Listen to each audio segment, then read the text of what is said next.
Hey guys, tonight we are mixing the cure. The world outside is plagued with sickness, but in this shop, every jar holds a secret. We are joining the medieval apothecary. We are going to grind the herbs and mix the poisons that kept kings alive. This is a story about aroma, chemistry, and the ancient art of healing. So, before you get comfortable, take a moment to like the video and subscribe. Now, breathe in the scent of sage, and let's ease into tonight's journey together. The door opens with a creak that sounds like old bones settling. You step inside, and the darkness wraps around you like a heavy woolen cloak. It takes a moment for your eyes to adjust. The only light comes from two tallow candles burning on the counter, their flames barely moving in the still air. The wax smells of rendered fat, slightly acrid, slightly sweet.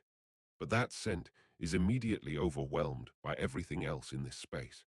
This is the apothecary shop, and the air itself is thick with medicine. Look around you now. The walls are lined floor to ceiling with shelving, and on every shelf sit ceramic jars.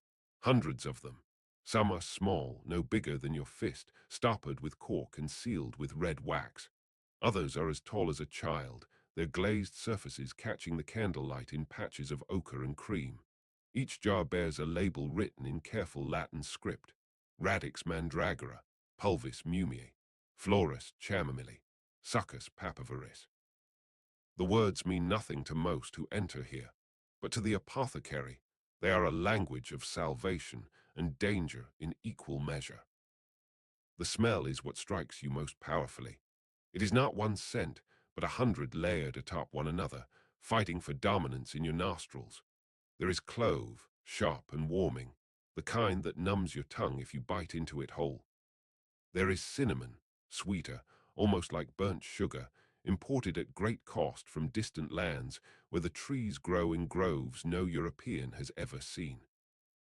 Dried mint releases its cool, clean brightness into the air, and underneath that is musk, the deep animal scent of castoreum taken from the glands of beavers, used in potions for women's troubles and nervous complaints. There is myrrh and frankincense, the smells of church and ceremony, resins that were worth more than silver. And beneath all of that, something darker, something that speaks of earth and decay, the scent of roots pulled from deep soil, of fungi dried until they crumble, of ingredients whose origins are best not examined too closely in the full light of day. The floor beneath your feet is packed earth covered here and there with rushes that crackle when you walk. In one corner, bundles of dried herbs hang from the rafters overhead. Lavender, gone brown and brittle. Rosemary branches still holding their needle leaves. Yarrow with its flat-topped clusters of tiny white flowers, now papery and fragile. Strings of garlic bulbs, their skins rustling like whispers. These things dangle in the shadows, slowly rotating when you pass beneath them, releasing little puffs of scent into the already saturated air. The counter is scarred and stained from years of work. Dark rings show where jars once sat for so long they left their marks in the wood. There are burn marks too, places where candles or oil lamps tipped over, or where something caustic was spilled and ate into the grain. And there are cuts, countless cuts from knives used to shave roots or slice stems or portion out pieces of things that once lived. Behind the counter, the apothecary himself stands waiting. He's not an old man, though his face carries lines that make him seem older than his years. His hands are what you notice first. The nails are stained brown and yellow from handling substances that color everything they touch. Saffron has dyed his fingertips golden. Walnut hull has left them nearly black in the creases. His skin is dry, perpetually dry from the powders he works with, from the alcohol tinctures that evaporate on his palms, from washing his hands over and over in cold water from the well. He wears a simple tunic of undyed wool and an apron that might once have been white, but is now a map of his profession, splattered and streaked with 1,000 different stains. He nods to you. No words are exchanged. You have come here because someone is sick, or because you yourself feel the first creeping signs of illness. Perhaps it is a fever, perhaps a cough that will not leave your chest. Perhaps something more mysterious, a weakness in the limbs, a cloudiness in the vision, a pain that moves around your body like a living thing. Whatever brings you here, you come with hope and coin, and he will provide what he can. The apothecary turns to face the wall of jars. His eyes scan the labels with the ease of long familiarity. He knows what each jar contains without reading the words. He knows which ingredients are running low and which are fresh. He knows which combinations work and which are merely placebos wrapped in mystery and high price. He knows the secrets that separate medicine from poison, because in truth they are often the same substance, differing only in dose. But tonight, we are not watching him work for a customer. Tonight, we are learning the craft itself. We are stepping behind the counter. We are picking up the tools that have shaped healing for centuries. We are grinding the medicine with our own hands, and in doing so, we are entering a world where science and superstition blend together until you cannot tell where one ends and the other begins. The first tool you must know is the mortar. Pick it up carefully because it is heavier than it looks. This one is granite, carved from a single piece of stone pulled from a quarry many miles from here. The outside has been worked until it is smooth, though not polished. Your fingers can feel the tiny variations in the surface, the places where the chisel bit deeper, the natural grain of the rock itself. It is cool to the touch, always cool, even in summer, because stone holds the cold the way metal holds heat. The inside of the mortar is bowl-shaped, worn smooth from years of use. Generations of ingredients have been crushed against this surface. The stone remembers them all in a way, absorbing trace amounts of everything that has touched it, becoming seasoned like a cast iron pan. The pestle rests inside the mortar. Lift it out. Feel its weight in your hand. It too is granite, matched to the bowl so perfectly that the base of the pestle fits the curve of the mortar as though they were made for each other. And perhaps they were. A good mortar and pestle are sometimes carved as a pair, the craftsman working both pieces in tandem to ensure they meet properly. The pestle is shaped like a thick club, wider at the base, narrowing to a handle that fits comfortably in your grip. When you hold it, your hand knows instinctively what to do. The weight wants to fall. The shape wants to grind. This is a tool that works with you, not against you. Set the mortar on the counter. It sits solidly, its weight preventing it from sliding or tipping. This stability is crucial because the work you are about to do requires rhythm and force, and if the mortar were to dance across the counter, you would lose both. Some apothecaries set their mortars on leather pads to protect the wood beneath and to dampen the sound of grinding, but this one sits directly on the scarred surface, and when you work, the sound will echo through the shop. On the shelf beside the mortar sits a set of brass scales. These are delicate things, beautiful and precise. The beam is engraved with decorative scrollwork, and at each end hangs a shallow pan suspended by 3 fine chains. The whole apparatus is mounted on a wooden stand, and when at rest, the beam should be perfectly level, indicating that both pans carry equal weight. The apothecary uses these scales to measure ingredients down to fractions of a dram, because precision matters when you are working with substances that can heal in small amounts and kill in large ones. Belladonna berry juice can ease pain and slow the heart, but too much will stop the heart entirely. Foxglove can strengthen a failing heartbeat or cause it to race into chaos. The difference is measured in grains, in scruples, in increments so small they are almost invisible. But those tiny differences are the line between cure and death. Beside the scales sit the weights. They are kept in a wooden box lined with velvet, each weight nestled in its own depression. The largest is marked with symbols indicating 1 ounce. The smallest is almost too tiny to handle with clumsy fingers, a grain weight that would blow away in a strong breath. These weights have been tested and certified by the Guild, stamped with marks that verify their accuracy. An apothecary who uses false weights can be fined, or worse, expelled from his profession and barred from ever practicing again. Trust is everything in this trade.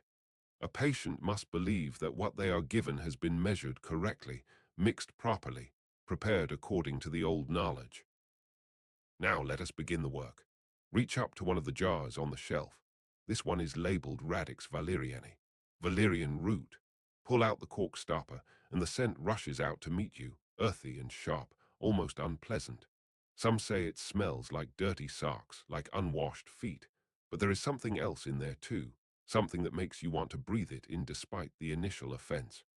Valerian is used for sleep, for calming the nerves, for easing the mind when thoughts race too fast to catch. The root is pulled from the ground in autumn after the plant has flowered and all its strength has returned below the soil. It is washed, then dried in the shade, never in direct sun which would leach away its virtue. What remains is a tangle of brownish roots, some thick as your finger, others thin as thread, all of them twisted together like the hair of a witch. Reach into the jar and pull out a handful of the roots. They are light, almost weightless, brittle and dry. Break off a section about the length of your palm. The root snaps cleanly with a crisp sound, and the fresh break reveals a paler interior. The scent intensifies. Your hands will smell of it for hours afterward, no matter how many times you wash them. This is the nature of valerian. It clings, it persists. Place the section of root into the mortar. It lies there looking innocent, almost like a piece of driftwood, gnarled and twisted. Pick up the pestle. Hold it comfortably in your dominant hand. The wood of the handle, for this pestle has a wooden handle wrapped around the stone for comfort, is worn smooth from countless hands before yours. It fits your grip as though made for you. Rest the base of the pestle on top of the valerian root. Now press down, not gently. You must commit to this action. The pestle is heavy and you add your strength to its weight. There is a moment of resistance, the root holding its structure, and then suddenly it gives way. The crack is loud in the quiet shop, a sharp sound like a small bone breaking. The root splits under the pressure, fracturing into several pieces. The scent explodes outward, filling your nostrils, making your eyes water slightly. This is valerian at its most potent, the moment when its cells rupture and release everything they have been holding. Lift the pestle and bring it down again. Another crack. The pieces are smaller now. Again. The rhythm begins. Lift and press. Lift and press.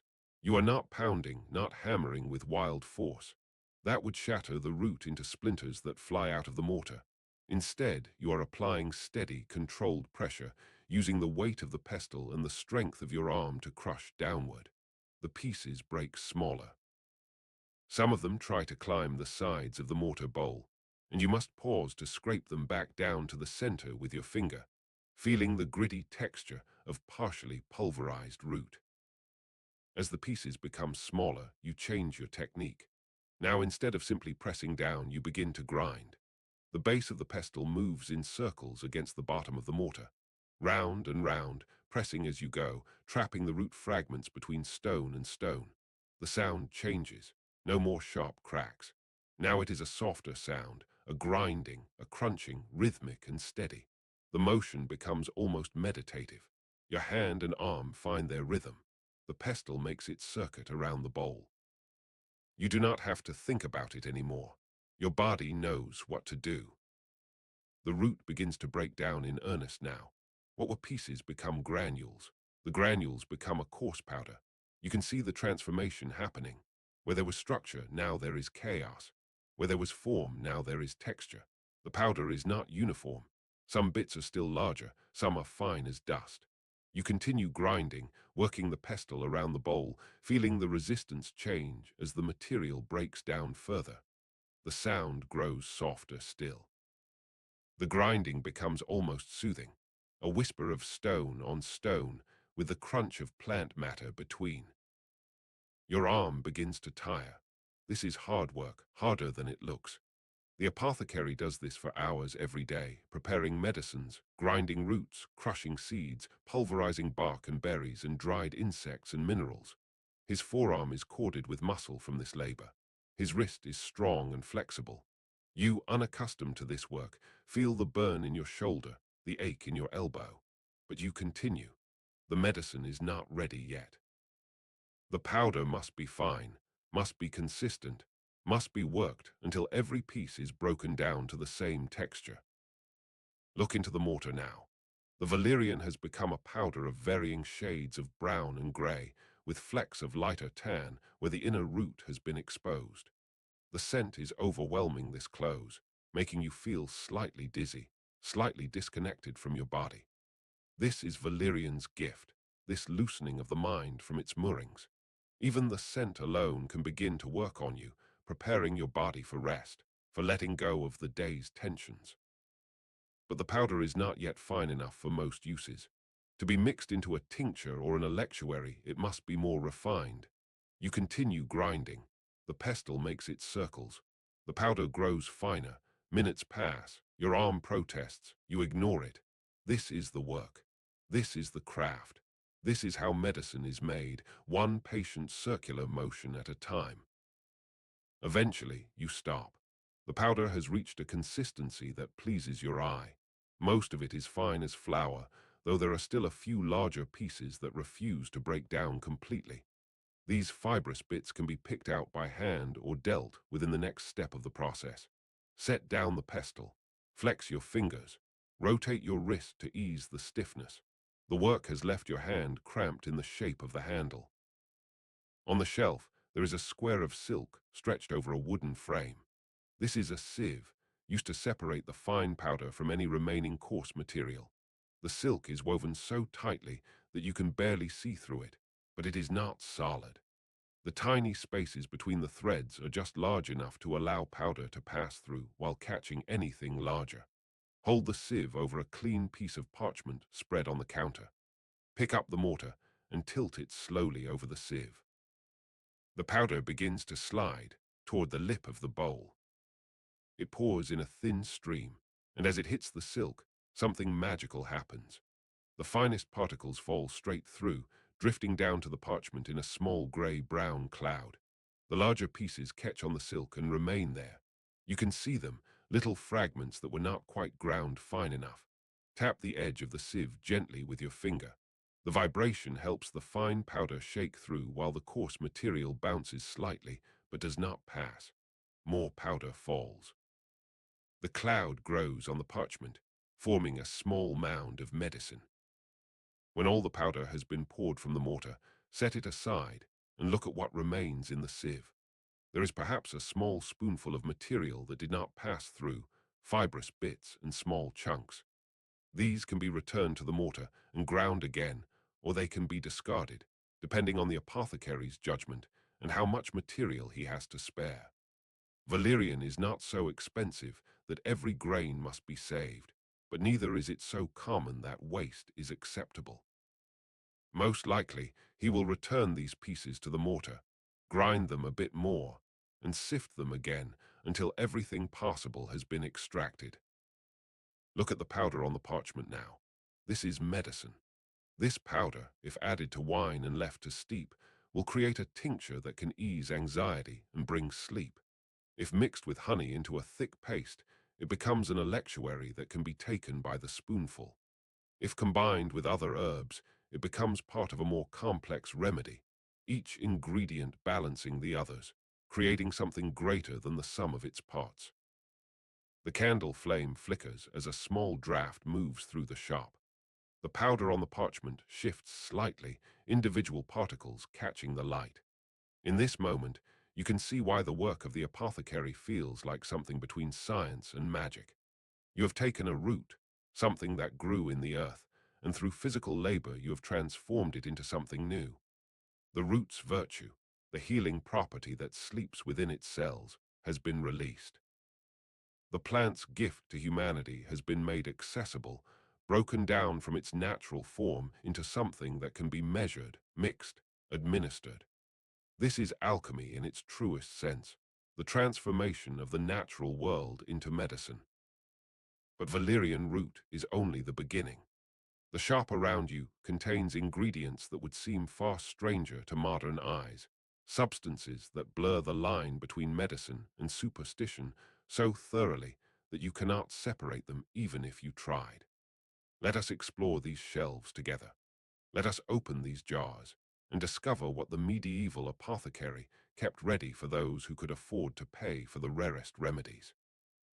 Here, on a shelf reserved for the most expensive ingredients, sits a jar labeled Pulvis Mumiae, powder of mummy. Yes, you read that correctly. Inside this jar is a substance that was once part of a human being, a person who died thousands of years ago in Egypt and whose body was preserved through the ancient art of mummification. But this is not grave robbing in the conventional sense, or at least, that is what the merchants who sell it would have you believe. They say that the bitumen used in the mummification process, the black resinous substance that preserves the flesh, is what gives mumia its medicinal virtue.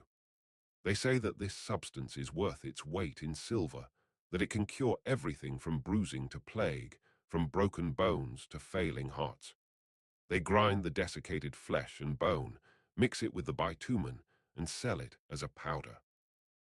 Open the jar carefully. The substance inside is dark, almost black, with a texture like very fine sand. It smells of bitumen and decay, a scent that is both resinous and organic, something between tar and dried meat. People pay extraordinary sums for this powder. Kings and nobles keep it in their personal medicine chests. When a prince falls from his horse and suffers terrible bruising, mumia is mixed with oil and rubbed into the damaged flesh. When a queen feels the weakness of age creeping into her bones, she takes mumia mixed with wine, believing it will restore her strength. The logic, such as it is, follows the doctrine of signatures and the principle of sympathetic magic. What better to treat the decay of the living body than the preserved flesh of the long dead? What better to restore life than the substance that has conquered death? We know now, of course, that this is nonsense. Grinding up human remains and consuming them does nothing to heal the sick. But in the medieval world, where the mechanisms of disease are completely misunderstood, where humoral theory dominates medical thinking, where the very concept of germs and bacteria does not exist, mumia makes a kind of sense. It is rare, which means it must be powerful. It is ancient, which means it must be wise. It comes from a distant land, which means it must possess virtues unknown to local plants and minerals. And so it is used, confidently, expensively, uselessly. Set that jar aside, though the smell lingers on your fingers. Move along the shelf to another jar, this one containing whole dried toads. Yes, entire toads, their bodies desiccated until they are light as paper, their skin drawn tight over their tiny skeletons. They look like little mummies themselves, these toads, their legs pulled in tight against their bodies, their eyes sunken into their skulls. The apothecary uses these in several preparations. For some remedies, the whole dried toad is burned and the ashes collected. These ashes are believed to have powerful properties, especially for treating skin conditions and abscesses. The logic here is more understandable, if still incorrect.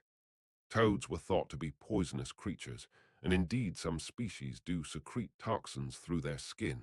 In medieval thinking, poison can fight poison.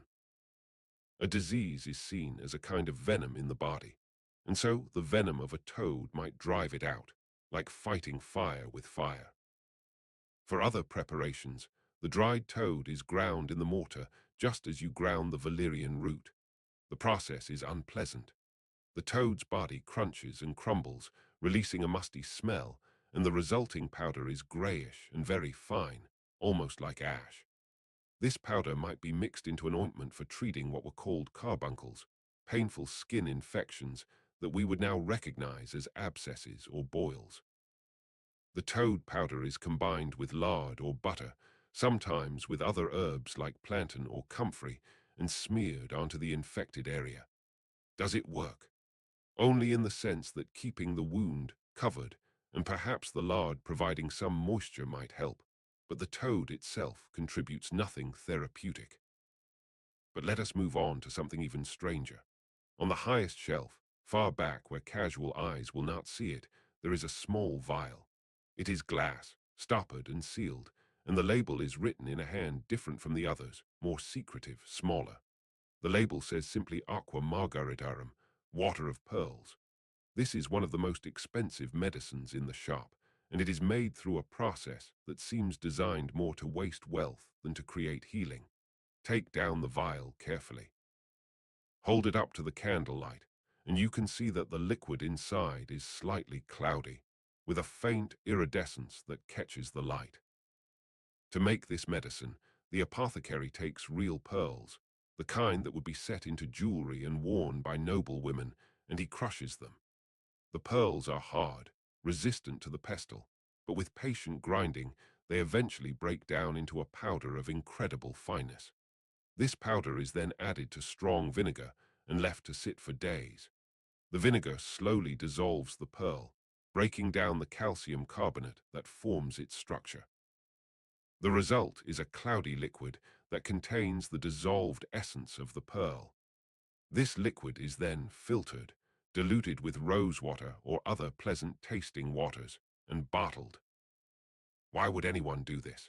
Why would someone take a pearl worth more than a working man earns in a year and dissolve it in vinegar? The belief is that pearls, being formed inside living oysters, being lustrous and perfect and beautiful, must contain virtues that can strengthen the human body. They are used to treat melancholy, to strengthen the heart, to brighten the eyes and the mind. The very act of consuming something so valuable is itself seen as therapeutic, as though wealth itself could cure disease. And perhaps, in a psychological sense, it could. If you believe that you are taking the most powerful, most expensive medicine available, your body might respond to that belief. The placebo effect is real, even if the medicine is not. Swirl the vial gently, and the liquid moves sluggishly, the dissolved pearl suspended in the vinegar and rosewater. Somewhere in this liquid is the material that once lined the inside of an oyster shell, built up layer by layer around a grain of sand that irritated the soft flesh of the creature. And now it is medicine, because someone decided it should be, because the doctrine of signatures says that lustrous things create luster in the body, because expense implies efficacy. Return the vial to its place on the shelf. Your hands are trembling slightly, and you realize it is because holding something so valuable makes you nervous. Drop it, and you would destroy a fortune. The apothecary handles these things daily with steady hands born of long practice, but you are still learning, still uncertain. But not all strange ingredients are expensive. Some are simply bizarre. In another jar, you find something labeled lac virginis, virgin's milk. This is not actually milk from a virgin woman, despite what the name suggests.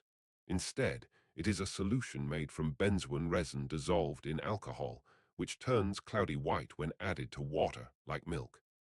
It is used as a cosmetic, to clear the complexion and remove blemishes. But the name is deliberate, meant to invoke purity, youth, the unblemished skin of a young woman.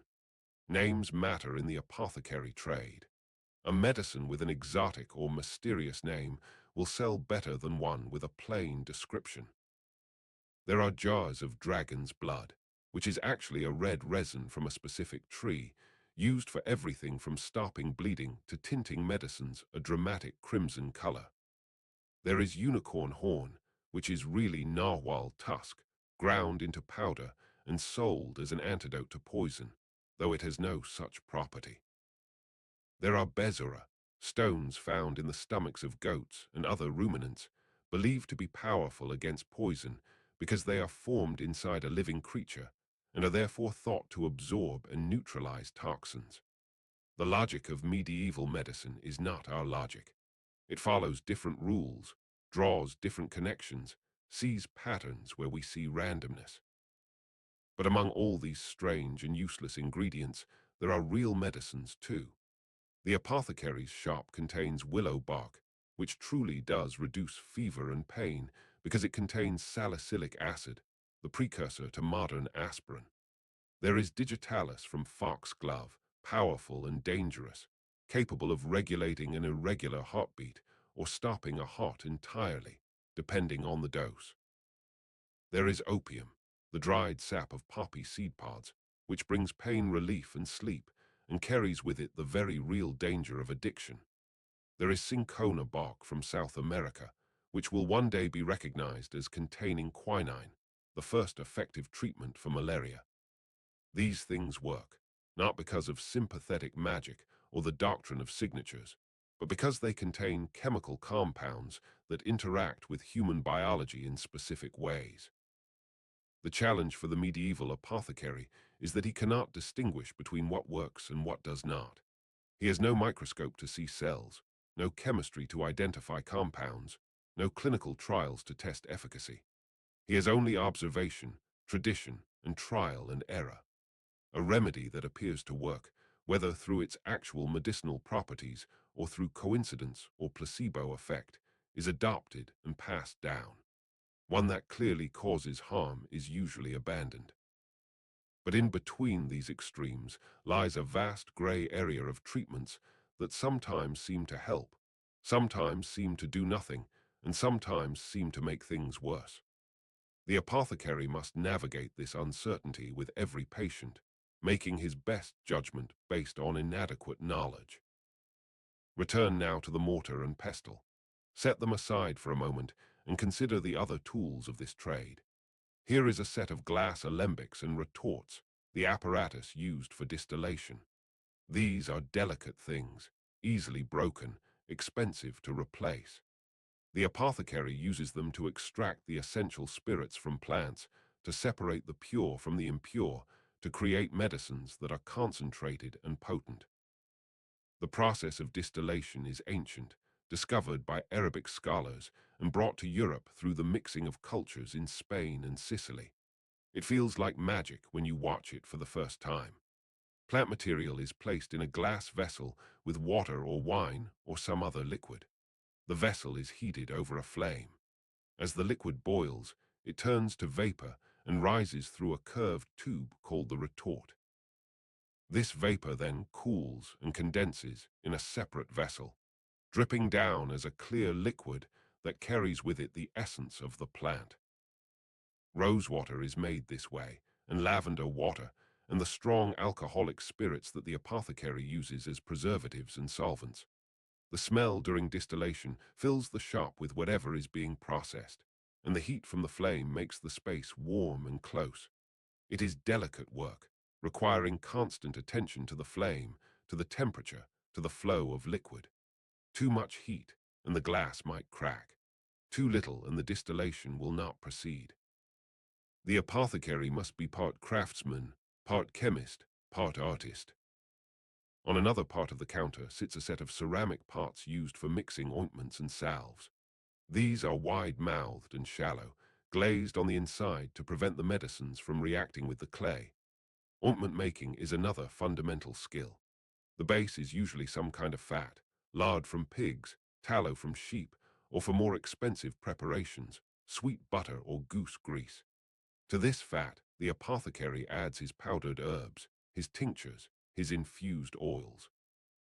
The mixture is heated gently, stirred constantly, until everything is evenly distributed, then poured into smaller containers to cool and solidify.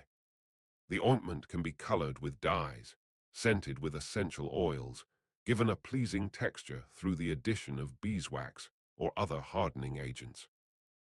Think about the knowledge required to do this well.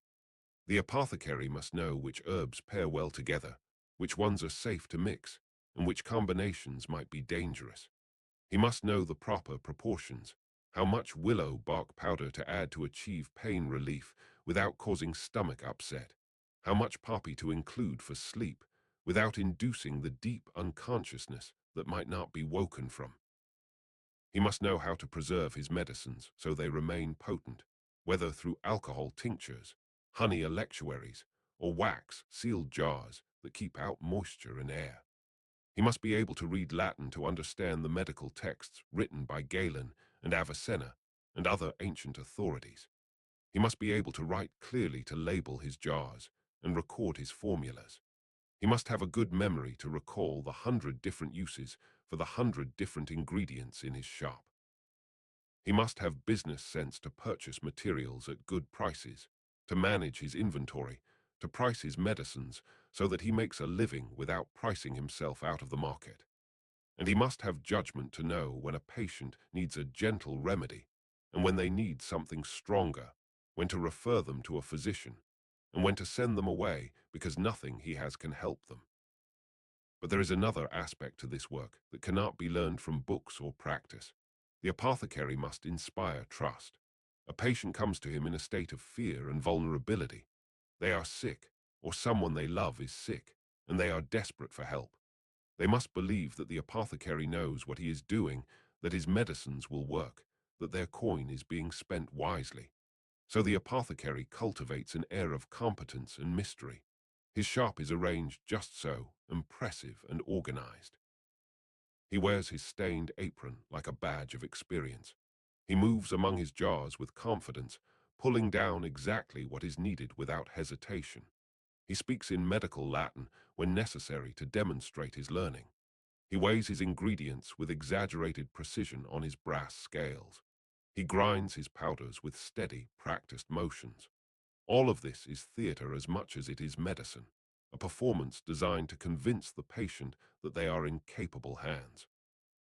And yet, for all the theater, for all the useless ingredients and baseless theories, there is genuine care here too. The apothecary truly wants to help his patients. He has spent years learning his craft. He genuinely believes that his medicines work. When he hands over a vial of tincture or a pot of ointment, he does so with the sincere hope that it will ease suffering. He is not a charlatan, at least not intentionally. He is working within the limits of his error's understanding, doing the best he can with the knowledge available to him. Pick up the mortar again. Feel its weight in your hands. This object, simple as it is, represents thousands of years of human effort to combat disease and death. Every apothecary who has ever worked has used something like this, grinding their medicines with patient circular motions, transforming the raw materials of nature into remedies. Before there were pharmacies with white coats and sterile counters, before there were laboratories with gleaming equipment and computers, before there were pills mass-produced in factories and delivered in plastic bottles, there was this. Stone against stone, plant against pestle, the slow accumulation of knowledge through observation and experimentation, the passing down of techniques from master to apprentice, the hope that suffering can be eased, that sickness can be turned back, that death can be postponed. Now let us grind another ingredient, something quite different from the valerian root. Reach up to a jar labeled Radix mandragora, mandrake root. This jar is kept separate from the others, on a shelf by itself, because mandrake is powerful and dangerous and surrounded by superstition. The root is said to scream when pulled from the ground, a sound so terrible that anyone who hears it will die or go mad. Therefore, the harvesting of mandrake requires special precautions. The root gatherer digs around the plant until it is nearly free, then ties a rope around it and attaches the other end to a dog. The dog is encouraged to run, pulling up the root in the process. The dog hears the scream and dies, but the human gatherer, standing at a safe distance with his ears stopped with wax, survives. Or so the legend goes. The reality is that mandrake root is simply pulled from the ground like any other plant, though it is true that the roots sometimes grow in roughly humanoid shapes, with a thick main root that branches into two leg-like protrusions and smaller roots that could be seen as arms. This human resemblance has given mandrake its reputation for power. The root in the jar is indeed shaped vaguely like a tiny person, though it takes some imagination to see it clearly. It has been dried until it is hard and woody, brown and twisted. Handle it carefully, because mandrake contains tropin alkaloids, compounds that can cause hallucinations, delirium, and in large doses, death. The skin on your hands will absorb a small amount if you handle it too long, not enough to harm you, but enough that you might notice a slight change in your perception, a loosening of focus, a dreamy quality to your thoughts. Break off a piece of the root.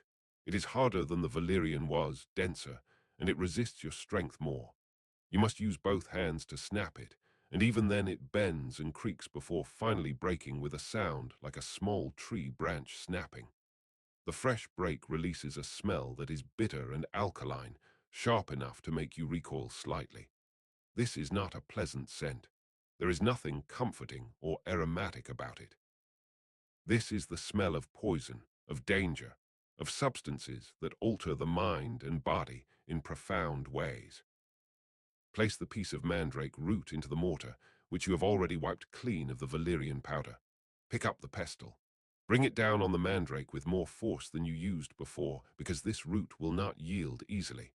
The first blow makes a dull, thudding sound, the root barely dents.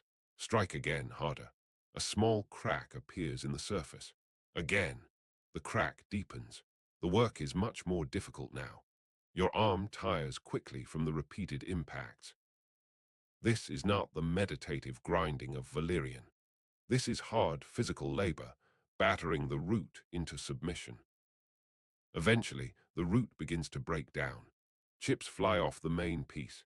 You collect them back into the mortar and begin the grinding process, though even the chips are hard and resistant. The pestle must be worked with real force, pressing down and grinding in circles, applying your full strength to the task. Your wrist aches. Your shoulder burns. Sweat begins to form on your forehead despite the cool air in the shop. The apothecary would do this with practiced efficiency, but you are learning, and learning is always harder. As you grind, the mandrake slowly becomes powder. It is a process that takes much longer than the valerian required. The resulting powder is tan-colored, and the smell continues to be bitter and unpleasant. This powder will be used very sparingly, mixed into ointments for pain relief, added in tiny amounts to sedative drafts, combined with other ingredients in remedies for insomnia or anxiety. But it must be measured with extreme care, because too much will cause nightmares, hallucinations, a disconnect from reality that can last for days. Patients who take mandrake preparations sometimes report feeling as though they have left their bodies, as though they are floating above themselves, watching their lives from a great distance. Some find this experience transcendent. Others find it terrifying. The apothecary must judge carefully who can benefit from such a powerful remedy and who would be harmed by it. When the mandrake is ground as fine as you can make it, set aside the mortar and wipe your hands on a cloth.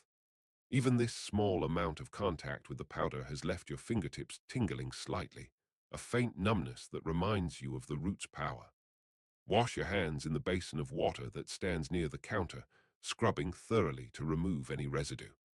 The water is cold, drawn from the well this morning, and it makes your skin feel tight and clean. The light from the candles has burned lower now. The flames are smaller, the wax pools wider. In an hour or two, these candles will need to be replaced. The apothecary goes through many pounds of candles each year, working as he often does in the early morning before the sun rises or late into the night after it has set. His work does not keep regular hours.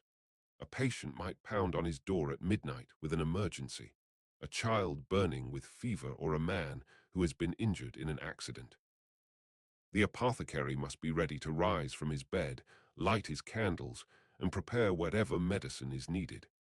This is the burden and the privilege of his profession. People depend on him. Their lives sometimes hang on his knowledge and his skill. Look around the shop again with fresh eyes. You understand now that each jar, each tool, each ingredient represents a piece of accumulated human knowledge. Some of that knowledge is accurate. Some is wildly wrong. But all of it comes from the sincere effort to understand the natural world and to use that understanding to reduce suffering. The apothecary is part of a tradition that stretches back to the very beginning of civilization. Ancient Mesopotamian texts describe the preparation of medicines. Egyptian papyri list ingredients and methods. Chinese medical texts thousands of years old explain the properties of herbs and minerals. Greek and Roman physicians wrote volumes about treatment and cure. Arabic scholars preserved and expanded this knowledge during Europe's Dark Ages. Medieval monks copied medical manuscripts, maintaining the chain of transmission. And now, in this small shop with its hundreds of jars, all of that history is present, compressed into a single moment, embodied in the figure of the apothecary as he reaches for a jar and prepares to help someone in need. But let us turn our attention now to the act of sifting, because we have ground our powders, but we have not yet refined them to their final form. The silk sieve waits on the shelf, its surface still dusted with particles of valerian from our earlier work.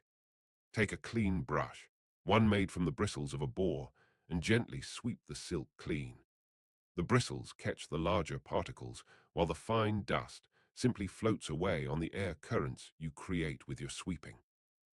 When the silk is clean, set it aside and prepare a fresh square of parchment on the counter. Pour the mandrake powder into the sieve carefully, holding it over the parchment. The powder is coarser than the valerian was, with more pieces that refuse to break down into true powder.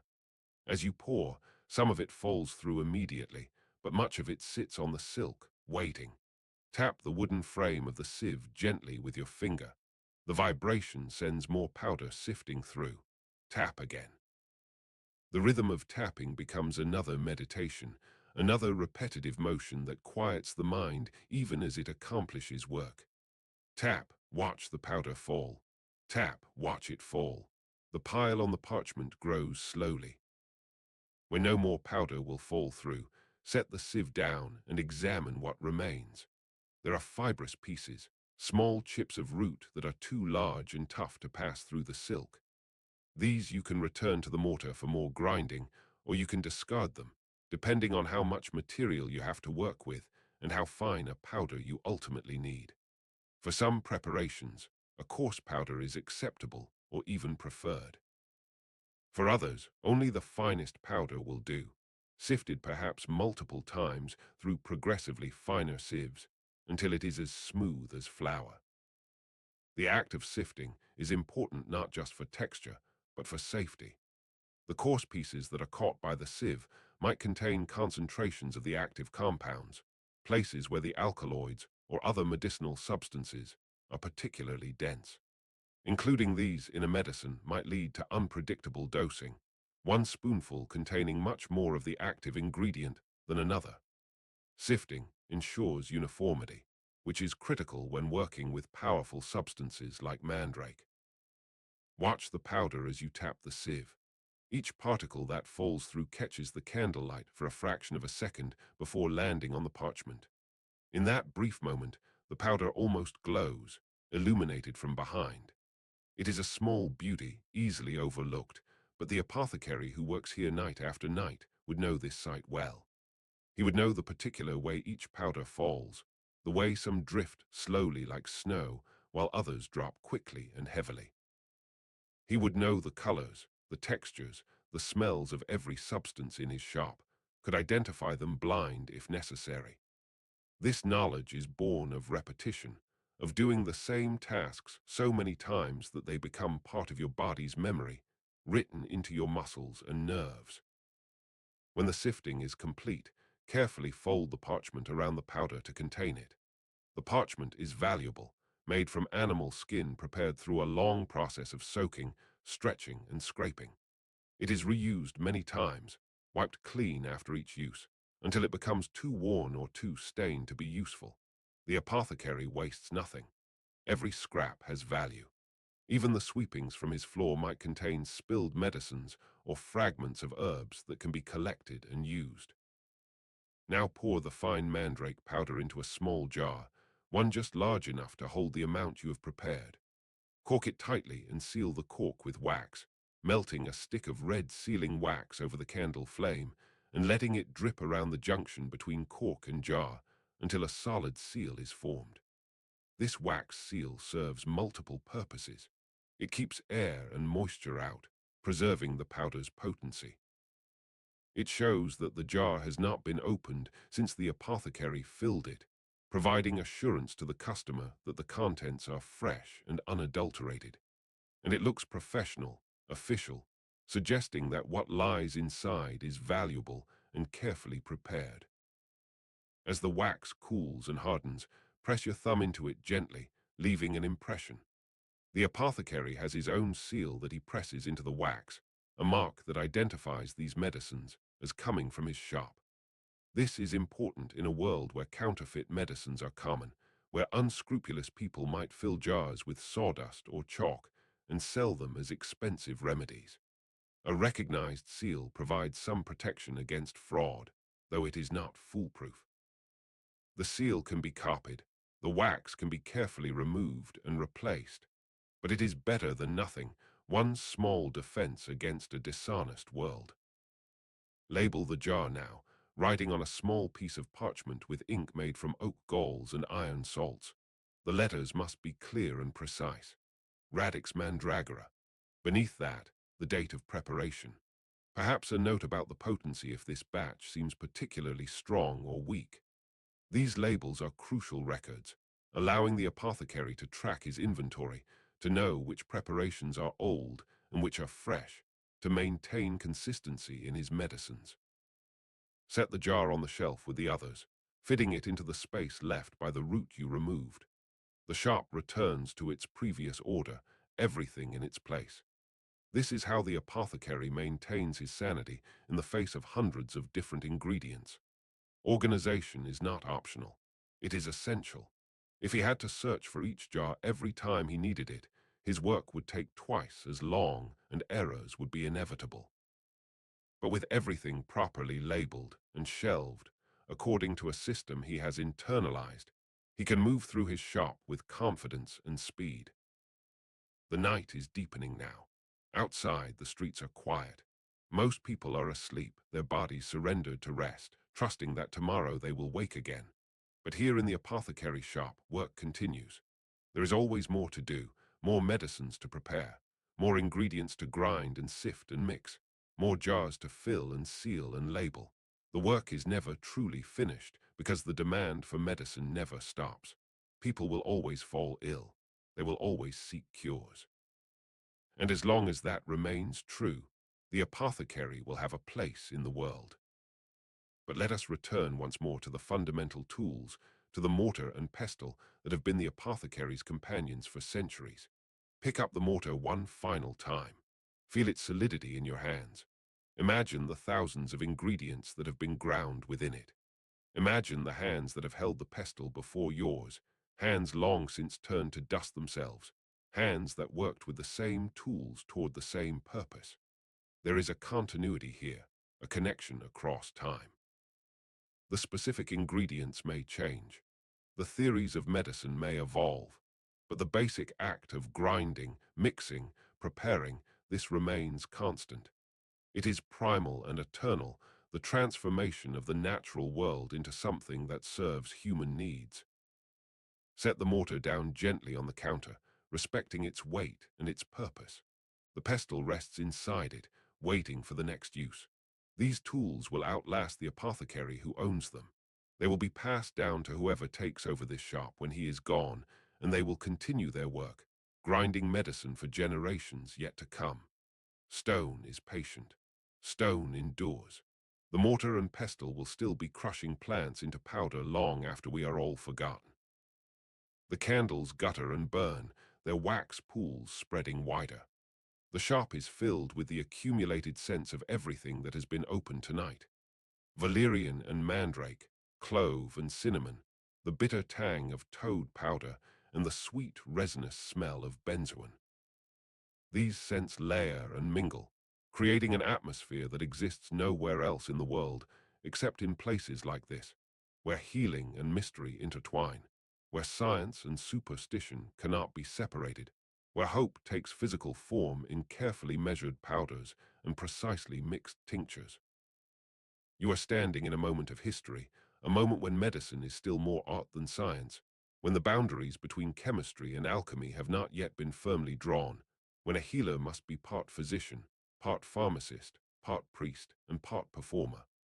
The apothecary shop is a place of transition, preserving ancient knowledge while slowly, incrementally, discovering new truths. Some of what happens here is effective, some is useless, some is actively harmful. But all of it is offered with the intention to heal. with the belief that human knowledge and human effort can push back against disease and death, even if only for a little while longer. The brass scales gleam in the candlelight, their pans perfectly balanced, waiting to measure out the next dose of medicine. The jars sit in their ordered rows, each one a repository of potential, of promise, of the natural world's pharmacy waiting to be unlocked. The mortar and pestle rest silent, their work done for now. And outside, in the dark streets, in the houses where people sleep, there are those who will wake tomorrow with fever or pain or sickness, and they will come here to this shop, seeking help.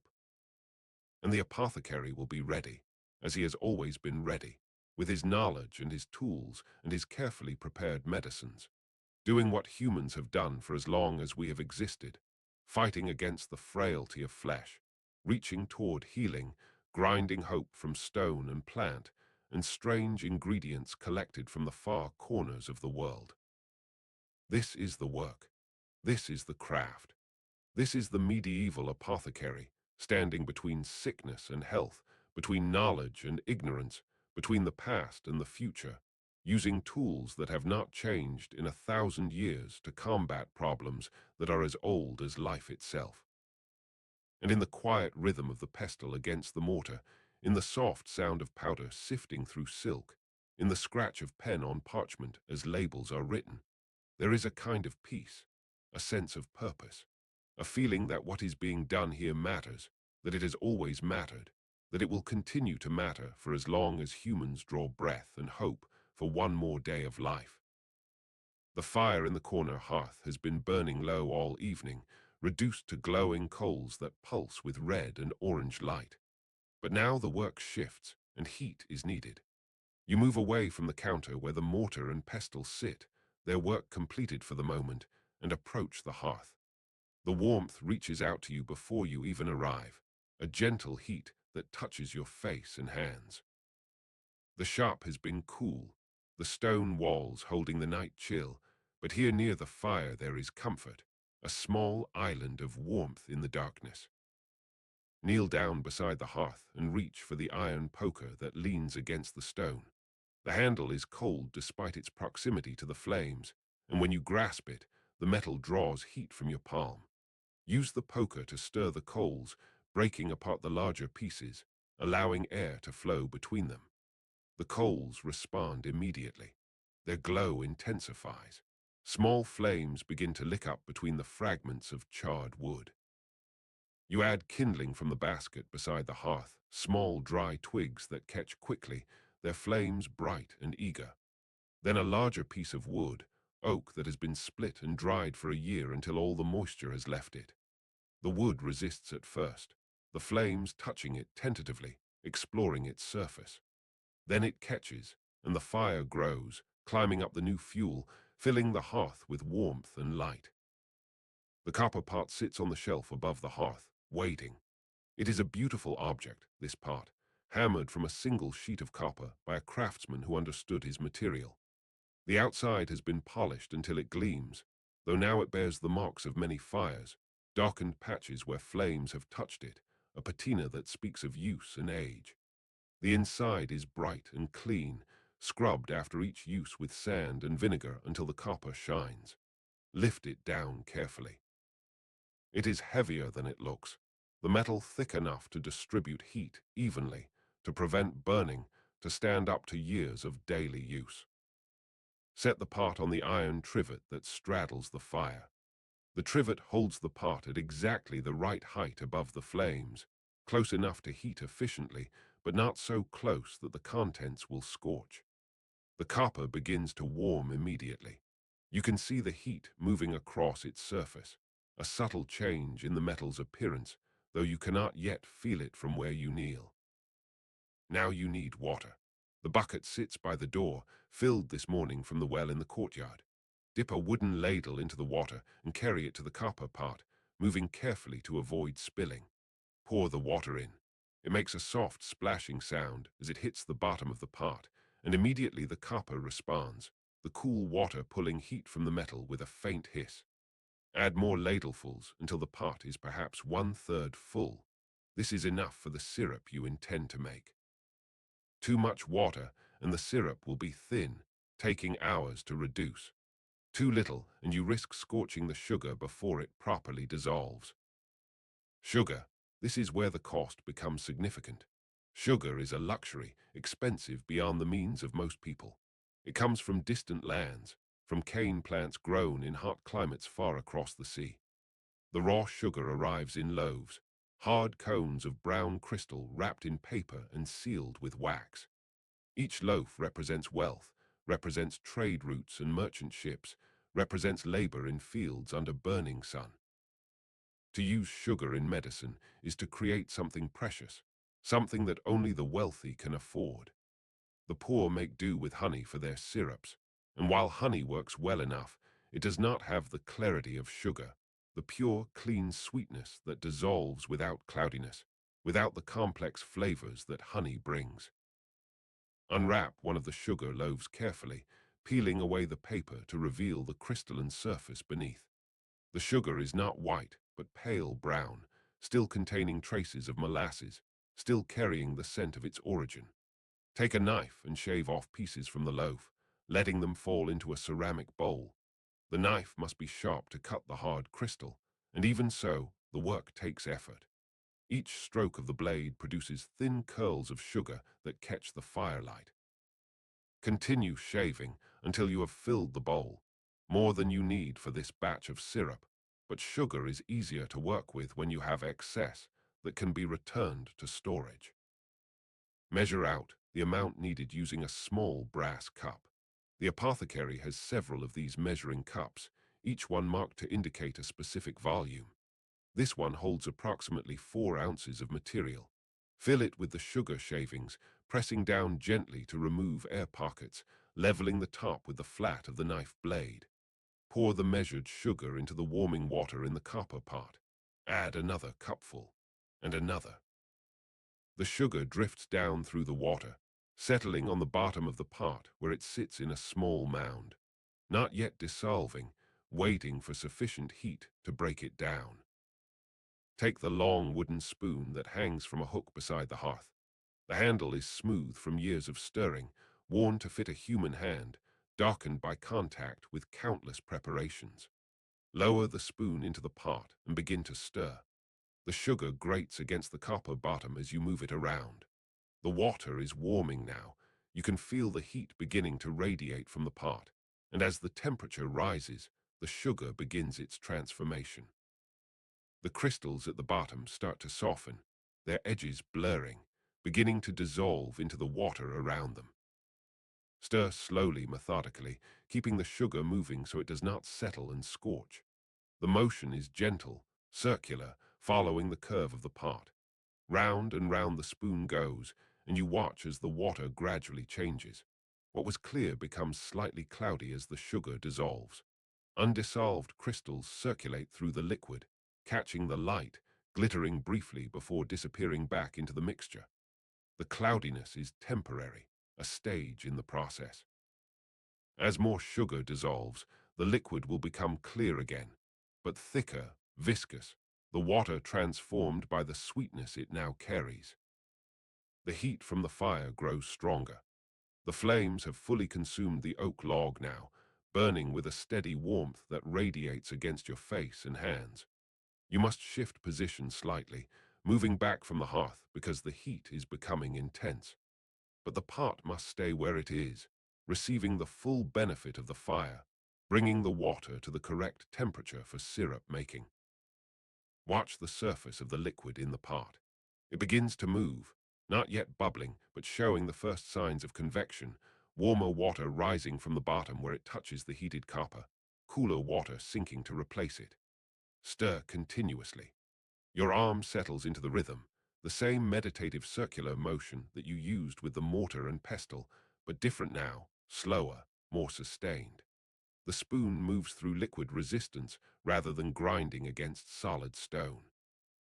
The sensation is soothing, the gentle drag of viscosity against wood. The sugar is almost completely dissolved now. Only a few crystals remain, circulating stubbornly through the liquid, refusing to give up their structure. But they too will surrender to the heat. Continue stirring. The liquid clears, becoming transparent again, but with a different quality than plain water. It is weight now, substance. When you lift the spoon and let the liquid drip back into the pot, it falls more slowly than water would, hanging from the wood in thick drops. Now comes the critical ingredient, the one that will transform this simple sugar syrup into medicine, into something beautiful and aromatic and therapeutic. On the shelf beside the hearth sits a jar labeled Florus Rasi, rose petals. These are not fresh petals, but dried ones, collected at the height of summer when the roses in the monastery garden were in full bloom. The monks who tend those gardens know exactly when to harvest, waiting until morning when the dew has dried, but before the sun has become too hot, when the petals hold their maximum fragrance and color. The petals are picked individually, each one examined to ensure it is perfect, unblemished, fully opened. They are spread on clean linen cloths in a dark, dry room where air can circulate around them, and there they remain until all moisture has left them and they are crisp and light as paper. Open the jar and the scent rushes out, the concentrated essence of summer roses, sweet and complex and slightly spicy. Reach in and take a handful of the dried petals. They crumble slightly at your touch, fragile and delicate, but they hold together enough to be handled. The color has deepened during drying. What was pink is now closer to crimson. What was red is now almost purple. These petals will give both color and medicine to the syrup. Drop the petals into the sugar water. They float on the surface at first, dry and resistant, but as they absorb moisture, they begin to sink, slowly drifting down through the clear sweetness. Add another handful, and another. The surface of the liquid becomes covered with petals, a layer of crimson and pink floating, slowly saturating, beginning to release their essence into the syrup. Stir again, more gently now because the petals are fragile and you do not want to completely break them down. The spoon moves through the floating petals, submerging them, bringing them under the surface where they begin to steep like tea. The heat continues to rise.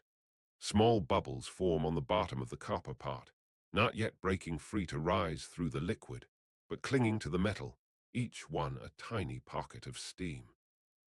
Watch what happens to the syrup now. The color begins to change, leaching out of the petals into the surrounding liquid. Where the syrup was clear, it now takes on a pink tint, pale at first, but deepening with each passing minute. The petals themselves grow paler as their color transfers, fading from deep crimson to a lighter rose, eventually becoming almost white as they give up everything they have to the syrup. The aroma fills the shop now, overwhelming even the complex scent already present in the air. Rose dominates everything, sweet and floral and slightly melancholic, the smell of beauty and transience, of summer gardens and brief perfect blooms. There is something about the scent of roses that touches a deep place in the human mind, some association with pleasure and memory that transcends culture and time. Everyone who smells roses feels something, remembers something, is moved in some small way. But this is not merely about creating a pleasant smell. The rose petals contain medicinal virtues, or so the apothecary believes. They are cooling in nature, useful for reducing inflammation and heat in the body. They are gentle and safe, appropriate for even the most delicate patients. Rose syrup is given to soothe sore throats, to cool fevers, to calm nervous stomachs. It is mixed with other medicines to make them more palatable, disguising the bitterness of some herbs or the unpleasant taste of minerals. It is a medicine that pleases the senses even as it treats the body, a reminder that healing need not be harsh or punishing. The bubbles on the bottom of the pot are growing larger now, and some of them break free, rising through the liquid to burst on the surface with the softest of sounds. Bloop. The syrup is beginning to simmer. This is the delicate moment. Too much heat and the syrup will boil vigorously, reducing too quickly, potentially scorching. Too little heat and the process will take far too long, the syrup remaining thin and watery. You must find the perfect balance, adjusting the pot's position on the trivet if necessary, adding or removing fuel from the fire to moderate the temperature. Stir continuously. The spoon moves through the thickening liquid, through the floating rose petals, bringing everything together.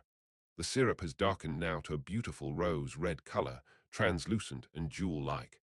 When you lift the spoon, the liquid that drips from it is noticeably thicker than before, falling in slow, heavy drops. Bloop. Another bubble rises and bursts. Bloop. The sound is irregular, unpredictable, each bubble forming and releasing according to its own timing. Bloop. The syrup is speaking, telling you about its transformation through these soft, percussive sounds. Time passes differently when you are tending the fire and watching the pot. Minutes stretch and compress. You might have been stirring for 10 minutes or for an hour. The light from the fire plays across the walls, casting moving shadows, making the jars on the shelves seem to shift and breathe. Your arm maintains its circular motion without conscious thought. Your eyes watch the surface of the syrup, monitoring the color, the consistency, the frequency of bubbles. This is patient work, work that cannot be rushed, work that rewards attention and punishes distraction. The syrup continues to reduce, the water evaporating slowly, leaving behind a more concentrated solution of sugar and rose essence. The color deepens further, becoming a rich red that glows in the firelight. The viscosity increases. When you dip the spoon now and lift it high above the pot, the syrup that runs off does so in a thick stream that folds back on itself when it hits the surface below, creating ribbons and swirls before slowly smoothing out. This is approaching the correct consistency for a medicinal syrup, thick enough to coat the throat when swallowed, sweet enough to mask bitter medicines, beautiful enough to inspire confidence in its healing properties. Test the syrup by taking a small amount on your fingertip. Let it cool for a moment, then touch it to your tongue. The sweetness is intense, almost overwhelming, but beneath it you can taste the rose, floral and slightly astringent. The texture is smooth and thick, coating your mouth. This will work perfectly for the purposes intended. A spoonful of this syrup mixed with other medicines will make them easier to take. Added to water, it creates a pleasant drink for sick patients who have no appetite. Taken by itself, it soothes and comforts, the sweetness and the floral notes working together to ease distress. But the syrup is not quite ready yet. It needs to reduce a bit more to reach the point where it will keep for months without spoiling, where the concentration of sugar is high enough to act as a preservative. Continue stirring. Continue watching. Bloop. The bubbles keep rising. The steam carries the rose scent throughout the shop, replacing the cold night air with warmth and fragrance. Your back begins to ache from kneeling by the fire. Your arm is tired from the constant stirring. But you cannot stop now. The syrup requires attention until the very end. If you abandon it, even for a few minutes, it might scorch, ruining hours of work and wasting precious ingredients.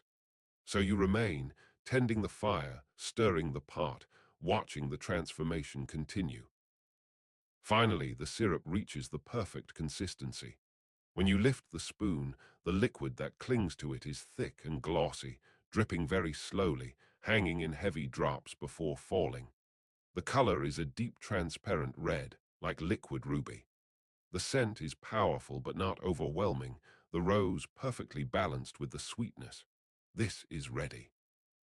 Carefully lift the copper pot from the trivet, using thick cloth wrapped around the handles to protect your hands from the heat. The pot is heavy, made heavier by its contents, and you must move slowly, steadily, to avoid spilling any of the precious syrup. Set it on the stone floor away from the fire where it can begin to cool. The metal pings softly as it contracts, releasing the heat it has absorbed. Let the syrup rest while you prepare vessels to receive it. The apothecary keeps several glass bottles specifically for syrups, each one with a narrow neck and a ground glass stopper that seals tightly. Take one from the shelf and hold it up to the candlelight to inspect it.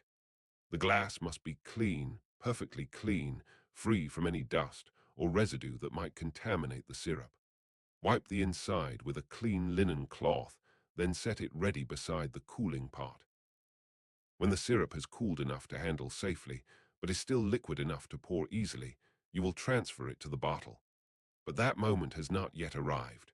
The copper pot is still too hot, the syrup still at a temperature that would crack cold glass.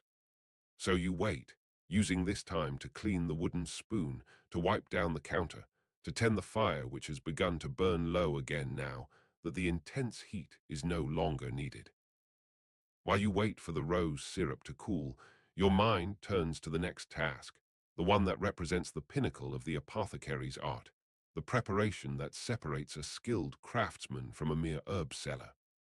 This is the making of Theriac, the universal antidote, the cure for all poisons, the medicine that kings and emperors pay fortunes to obtain. Theriac is legendary, its recipe traced back to ancient times, to Mithridates, who was said to have made himself immune to poison by consuming small amounts of toxins daily, to Galen, who refined the formula and recorded it for posterity. The recipe has been passed down through centuries, modified slightly by each generation of apothecaries, but maintaining its essential character, its enormous complexity, its almost mystical reputation. The recipe for Theriac calls for 64 ingredients. 64. Each one must be prepared correctly, measured precisely, combined in the proper order. The ingredients include the common and the exotic, the cheap and the fantastically expensive, the mundane and the bizarre. There is opium for pain relief and sedation. There is cinnamon and ginger for warming the blood. There is myrrh and frankincense, the resins of sacred trees. There is long pepper from India and cardamom from distant spice islands. There are minerals like alum and saltpeter. There are animal products, including castoreum from beaver glands and musk from deer. And there is the ingredient that gives Theriac its particular power and danger, the ingredient that transforms it from a mere compound into something legendary: viper flesh. Yes, viper flesh. The recipe specifically calls for vipers, preferably caught in spring when they emerge from hibernation, hungry and active. The vipers must be killed, beheaded, skinned, and gutted. The flesh is then boiled until it falls from the bones, and this meat is dried and powdered and added to the Theriac mixture. The logic, such as it is, follows the principle that poison fights poison. Vipers are venomous creatures, feared and dangerous. Their venom can kill. Therefore, consuming their flesh, properly prepared, must provide protection against poisons. This makes no scientific sense, but in the medieval worldview, it makes perfect symbolic sense. The viper gives up its dangerous power, which is transformed through preparation into protective power. The apothecary does not make Theriac often. It is too expensive, too time-consuming, too complex for regular production. But perhaps once a year, or when a particularly wealthy patron requests it, the apothecary undertakes this great work. The process takes weeks from start to finish. First, each of the 64 ingredients must be gathered and verified. Some are already in stock, sitting in their jars on the shelves. Others must be specially ordered from merchants who deal in rare materials. The viper flesh might need to be purchased from specialized hunters who know where the snakes den and how to catch them safely. When all the ingredients are assembled, the work of preparation begins. Each substance must be processed according to its nature. Roots are washed and dried and powdered. Seeds are roasted or left raw depending on the recipe's specifications. Resins are purified. Animal products are cleaned and prepared. This preparation alone might take several days, working methodically through the list, checking each item off as it is made ready. Then comes the weighing. For Theriac, precision is absolutely critical. Each ingredient must be measured to exact proportions. Too much opium and the Theriac becomes dangerously sedating. Too little and it loses its pain-relieving properties. Too much cinnamon overpowers the other spices. Too little and the warming quality is lost. The brass scales that sit on the counter, the ones you admired earlier, are essential tools for this work. The apothecary must use them with absolute care, ensuring that each measurement is perfect. Imagine watching the apothecary as he prepares to weigh out ingredients for Theriac. He approaches the task with reverence, almost with ceremony. First, he ensures the scales are properly balanced. The beam should rest perfectly level when both pans are empty. He places a weight on one pan, a carefully calibrated brass weight marked with symbols indicating its exact mass. Then, with a tiny spatula, he begins adding the ingredient to the other pan. A small amount, not enough yet. The pan with the ingredient is still higher than the pan with the weight. Add more. The beam tilts, approaches level, but not quite there. Add a tiny bit more. The beam wavers. The pans balance. Perfect equilibrium.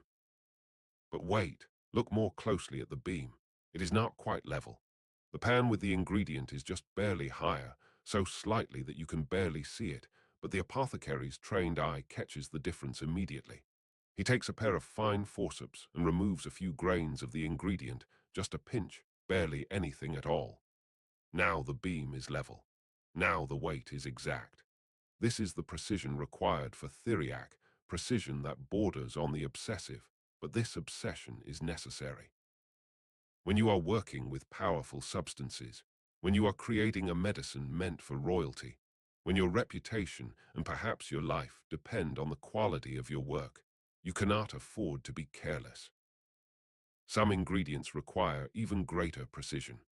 Gold leaf, for instance, is sometimes added to Theriac in minute quantities, not because gold has any medicinal property, but because gold is precious, incorruptible, eternal. Adding gold to medicine makes it more valuable, more prestigious, more psychologically powerful. The patient who knows they are consuming gold feels that they are receiving the very best care, medicine worthy of their status. Gold leaf is extraordinarily thin, beaten by skilled craftsmen until it is so delicate that a breath will blow it away. A single sheet of gold leaf weighs almost nothing, a fraction of a grain. To measure it requires the smallest weights in the apothecary's collection, tiny pieces of brass, hardly bigger than pinheads. Place one of these weights on the scale pan. It barely registers, the beam hardly moving. Now comes the challenge of handling the gold leaf. The gold arrives stored between sheets of paper, each leaf separated from the next to prevent them from sticking together. Open the packet carefully, exposing the top sheet of gold. It gleams in the candlelight, a warm yellow color, perfectly smooth and uniform. Breathe slowly, carefully, because your breath could disturb this delicate material. Take a pair of fine tweezers, the tips brought to perfect points and polished smooth. Grasp the very edge of the gold leaf and lift it slowly from the paper. The leaf comes up, fluttering slightly, so light that it barely seems real. Move it toward the scale pan, every motion slow and controlled. Lower it into the pan. It drifts down, settling like a golden snowflake. The beam barely moves. This single sheet does not weigh enough to balance even the smallest weight. Add another sheet, and another, each one a delicate operation, each one requiring complete attention. Finally, after perhaps 5 or 6 sheets have been added, the beam begins to move, approaching balance. One more sheet. The beam levels. The weight is measured. These few sheets of gold, together weighing less than the smallest grain of sand, will be added to the Theriac mixture, dissolved into the other ingredients, distributed throughout the preparation, so that each dose contains an infinitesimal amount of gold. This addition changes nothing about the Theriac's actual effectiveness, but it changes everything about its perceived value. When all 64 ingredients have been weighed and prepared, they are combined in a large ceramic vessel, something big enough to hold the substantial volume this recipe produces. The dry ingredients go in first, the powdered roots and minerals and dried animal products. They are mixed together thoroughly, stirred and turned until they are completely integrated, a complex powder containing pieces of plant and animal and stone, substances from every corner of the known world brought together in this single vessel. Then the wet ingredients are added. Honey is the primary binder, thick and golden, poured over the dry materials and worked in gradually. The honey must be of the highest quality, pure and unadulterated, free from any hint of fermentation. As it is mixed with the powders, the Theriac begins to take on its characteristic consistency, thick and sticky, dark in color because of the many ingredients, developing the tar-like quality that will become more pronounced as the preparation ages. Wine is added next, not ordinary wine, but the finest available, sometimes specifically wines from Greece or other regions known for producing quality vintages. The wine serves multiple purposes. It provides liquid to help integrate the ingredients. Its alcohol content acts as a preservative, helping the Theriac resist spoilage. And it adds its own medicinal properties, for wine is considered healthful in moderation, warming the blood, aiding digestion, lifting the spirits. The mixing process is arduous. The mixture is heavy and resistant, fighting against the spoon as you try to turn it. You must work it thoroughly, ensuring that every ingredient is evenly distributed throughout the mass. There can be no pockets of concentrated opium or viper flesh, no areas where one spice dominates while another is absent. Everything must be homogeneous, each dose identical to every other dose. When the mixing is complete, the Theriac is transferred to a large glass jar, something with a wide mouth to accommodate the thick paste. The jar is sealed but not tightly, because the Theriac must age, must ferment, must transform over time.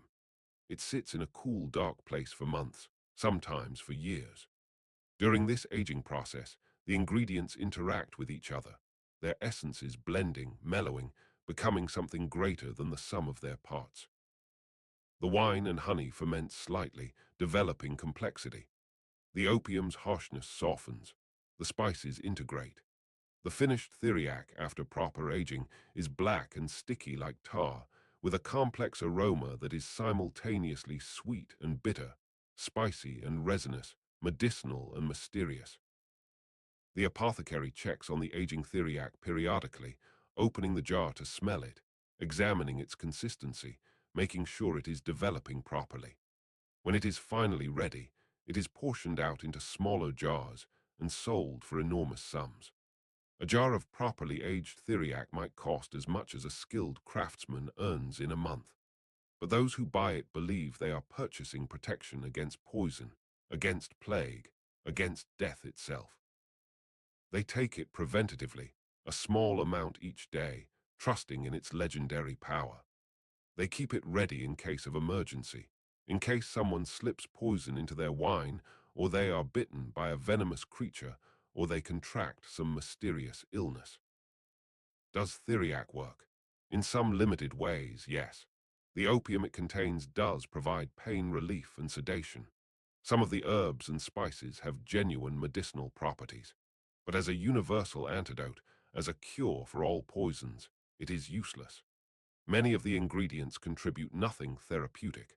The viper flesh is particularly pointless, as consuming snake meat provides no protection against snake venom. But the placebo effect is powerful, especially when combined with the genuine effects of opium and other active ingredients. Patients who take Theriac often do feel better, even if that improvement has nothing to do with most of the 64 ingredients. The rose syrup in the copper pot has cooled now to a temperature safe for bottling. Return your attention to this simpler preparation, leaving the complex Theriac to age in its jar elsewhere in the shop. Pick up the glass bottle you prepared earlier and a small ceramic funnel. Fit the funnel into the neck of the bottle and position everything carefully over the stone floor in case of spills. Tilt the copper pot and begin pouring the syrup through the funnel. The thick red liquid flows slowly, oozing more than pouring, creeping down the sides of the pot and through the funnel into the waiting bottle. The color is magnificent in the candlelight, glowing red, almost luminous. The bottle fills gradually, the level of syrup rising steadily. The rose petals, thoroughly spent now and pale, remain in the pot, caught by the funnel which acts as a strainer. When all the liquid has been poured out, what remains in the pot is a mass of soggy petals and a film of syrup clinging to the copper. Set down the pot and remove the funnel from the bottle. A bit of syrup clings to the funnel's spout, and you catch this with your finger, returning it to the bottle rather than letting it go to waste.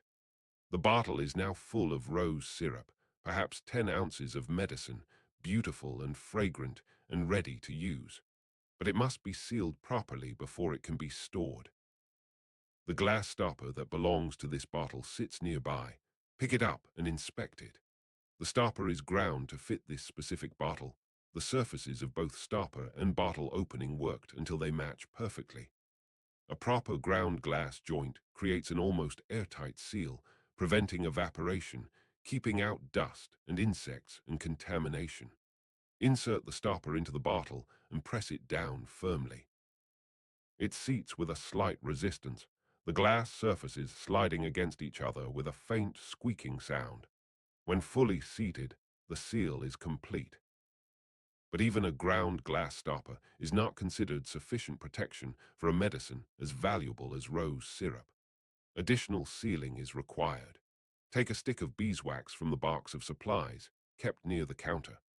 Beeswax is preferred for this purpose over the cheaper tallow wax used for candles because beeswax smells pleasant and does not become rancid with age. Hold the stick over the candle flame, letting the end soften and begin to melt. Drops of wax fall onto the junction where the stopper meets the bottle, and you rotate the bottle slowly, allowing the melted wax to flow around the entire circumference of the seal. The wax cools and hardens quickly, creating a golden ring that locks the stopper in place and provides additional protection against air and moisture. While the wax is still slightly soft, you can press your thumb into it if you wish, or use a seal to create an official mark. The apothecary has such a seal, a small brass stamp with his mark carved into it. Heat the stamp slightly in the candle flame, then press it into the soft wax. When you lift the stamp away, it leaves a clear impression, a mark of authenticity and quality. Now the bottle needs a label. Take a small rectangle of parchment and a quill pen. Dip the quill into the inkwell, a small ceramic pot containing ink made from oak galls and iron sulfate, dark brown and permanent. Write carefully, Syrupus rosarum, syrup of roses. Below that, the date of preparation. You write the date in the Roman style, using Roman numerals, because this is the formal way, the professional way. This bottle was prepared on this day, and anyone who sees it in the future will know how old it is, whether it is still fresh or whether it has aged beyond safe use. Allow the ink to dry completely before handling the label. Ink takes time to set, especially in the cool, damp air of the shop. While you wait, you can clean the copper pot, scraping out the spent rose petals and wiping the inside with a cloth dampened in vinegar. The copper must be maintained carefully, kept clean and bright, free from the buildup that could affect future preparations. When the ink has dried, attach the label to the bottle. Some apothecaries paste labels directly onto the glass using flour paste or other adhesive. Others tie the label to the neck of the bottle with string. Still others simply place the label beside the bottle when it sits on the shelf, trusting their organizational system to keep everything sorted correctly. Choose whichever method seems most secure. If tying the label, use a thin piece of twine, wrapping it around the neck of the bottle and knotting it firmly, tucking the label under the string so it hangs visibly against the side of the bottle. The rose syrup is now complete, properly prepared, properly sealed, properly labeled.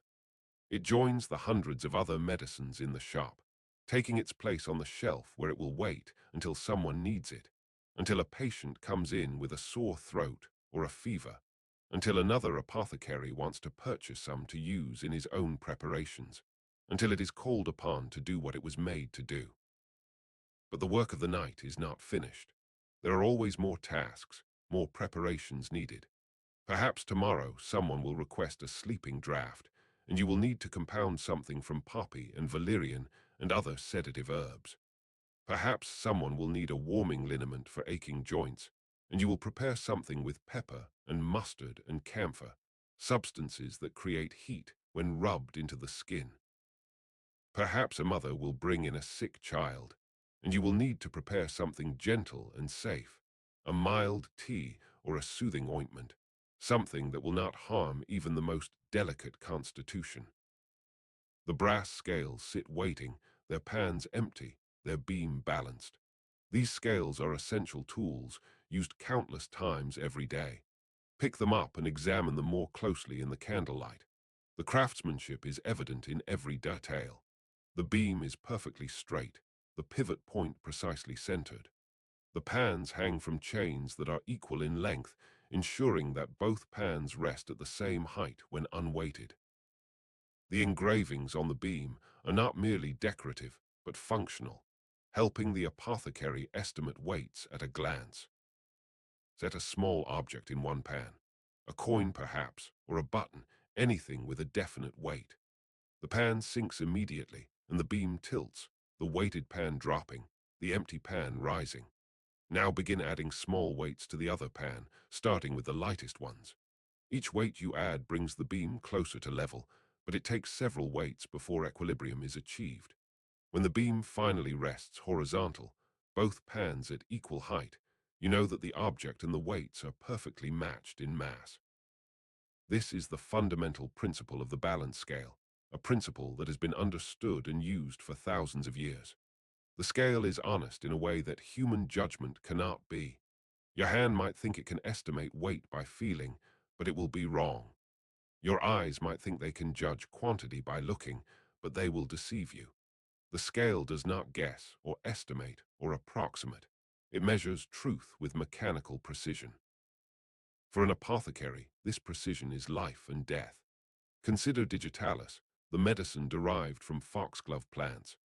In the correct dose, perhaps a few grains, it can regulate a dangerously irregular heartbeat, keeping a patient alive when their heart would otherwise fail. But double that dose, give 10 grains instead of 5, and the heart will race and then stop. The difference between cure and death is measured by these scales, weighed out in tiny increments of brass. The apothecary must trust his scales absolutely, but he must also verify them regularly. Weights can become worn, losing tiny amounts of mass to corrosion or handling. The beam can become damaged, its pivot point dulled or shifted. So periodically, the apothecary tests his scales against standards, comparing his weights to certified weights held by the guild, ensuring that his measurements remain accurate. A dishonest apothecary might use false weights deliberately, cheating his customers by giving them less medicine than they pay for. But such dishonesty is dangerous in this profession. The guild polices its members strictly. An apothecary caught using false weights can be fined, expelled, even imprisoned. And beyond legal punishment, there is the practical consequence that sick patients who receive inadequate doses will not improve, and the apothecary's reputation will suffer. The scales are returned to their place on the counter, ready for tomorrow's work. The fire in the hearth has burned down again, the oak log reduced to glowing coals. The shop is warm now from the heat of syrup making, the chill driven out at least temporarily. But the night is advancing, the hours passing, and eventually the work must end and rest must come. But before sleep, there is one more task, one final preparation that will help ease the transition from waking to rest. Reach up to the shelf where the dried herbs hang and select a bundle of lavender. The stems are brittle and grey, but the small purple flowers still cling to them, dried to papery lightness. Lavender is the herb of sleep, of calm, of peaceful endings. Its scent is universally beloved, fresh and clean and slightly sharp, floral but not overwhelming. Take a few stems of lavender and lay them on the edge of the hearth, close enough to the coals that the heat will reach them, but not so close that they will catch fire. As the stems warm, the essential oils within them begin to volatilize, releasing their scent into the air. The smell of lavender spreads through the shop, mingling with the rose and the wood smoke and all the other aromas that have accumulated throughout the night. Breathe it in deeply. Let the lavender work on you, relaxing the muscles that have been tense from labor, quieting the thoughts that race through your mind, preparing your body for rest.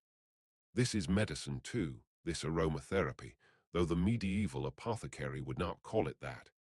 He would simply say that lavender is good for sleep, that its scent brings peace, that those who breathe it rest more easily. The jars on the shelves stand in their orderly rows, each one containing its specific medicine, its particular cure. In the darkness, you cannot read all the labels, but you know they are there. Radix valeriana, Pulvis mumei, Florus rasi, Radix mandragora, Lac virginis, Syrupus rasarum, the Ryaca. Hundreds of names in Latin, hundreds of substances drawn from the earth and sea and air, from plants and animals and minerals, from distant lands and local gardens, all gathered here in this one small shop for the single purpose of fighting disease and easing suffering. Look at these jars as you might look at an army assembled for battle. Each soldier has their role, their specific skills, their particular strengths. Some are powerful and dangerous, to be deployed only when absolutely necessary. Others are gentle and safe, ready to be used freely. Some work quickly, their effects felt within minutes. Others work slowly, their benefits accumulating over days or weeks. Some taste pleasant and are easy to take. Others are bitter and difficult but necessary.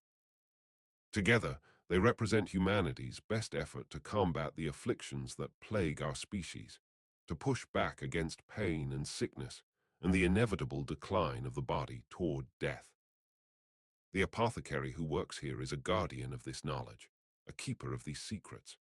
He has spent years learning which jar contains what, which ingredients combine well and which are dangerous together, which preparations work, and which are merely traditional but useless. He carries this knowledge in his mind and in his hands, in the muscle memory that knows how to grind and mix and measure without conscious thought. When he is gone, this knowledge will pass to his apprentice, if he has trained one well. Or it will pass to whoever purchases his shop and its contents.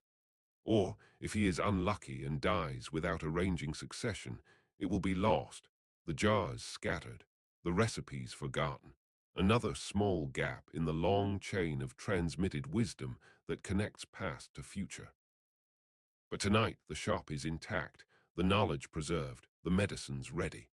The fire burns low, the coals pulsing with red light that barely penetrates the darkness. The lavender releases its scent, filling the air with the promise of sleep. The copper pot sits cooling, cleaned and ready for tomorrow's work. The mortar and pestle rest on the counter, stone against stone, patient and permanent. The brass scales gleam dully in the fading light, their pans balanced and empty. Outside, in the narrow streets of the medieval town, everything is quiet. The honest people are long asleep in their beds, their bodies surrendered to rest. The dishonest people move quietly through the shadows, but they do not approach the apothecary's door. The sick toss in their beds, fevered and restless, but they will come in the morning seeking help. The dying lie in their final vigils, attended by family and priest, beyond the help that any medicine can provide. But here in this shop there is peace. The day's work is done. The medicines are prepared. The shop is in order. The scent of lavender promises gentle dreams. And as you stand among the jars, breathing in the aromatic air, feeling the warmth from the dying fire, you understand something profound about the human condition. We are fragile creatures, subject to disease and pain, vulnerable to poisons and injuries, destined to age and decline and eventually fail. But we do not accept this fate passively. We fight, we search for cures. We gather plants and minerals and strange substances, and we grind them and mix them and hope that they will help. We build shops like this one and fill them with medicines, some effective and some useless, but all of them representing hope, the hope that suffering can be eased, that sickness can be turned back, that life can be preserved just a little bit longer. The apothecary's shop is a temple to this hope, a monument to human ingenuity and persistence. Every jar is a prayer, every medicine a ritual, every cure an offering to the great mystery of life and death. And though much of what happens here is based on false premises, though many of the medicines do nothing or actively cause harm, though the theories underlying the practice are wrong in almost every particular, still there is something noble in the effort, something touching in the dedication. something worthy in the desire to help. Move toward the door now, leaving the shop to its darkness and its silence. The fire will burn itself out eventually, the coals cooling to ash. The lavender will release the last of its scent and fall silent. The jars will stand guard through the night, their contents waiting patiently for morning. And when morning comes, the apothecary will return to his work, grinding and mixing and measuring, preparing the medicines that people need, doing what he can with what he knows, offering help and hope in equal measure. But that is for tomorrow. For now, there is only rest. And as the jars sit in rows, holding the secrets of the earth, the shop falls silent. The medicine is ready. You are safe. Sleep well.